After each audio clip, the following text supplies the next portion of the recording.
uscita dalla malattia, ha capito che doveva fare qualcosa in più per proteggere la sua salute.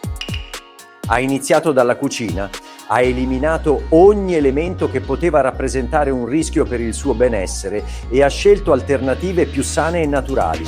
Il suo percorso non è stato immediato, ma graduale, passo dopo passo. Ha rivoluzionato il suo stile di vita con consapevolezza. Ti interessa e vuoi proseguire?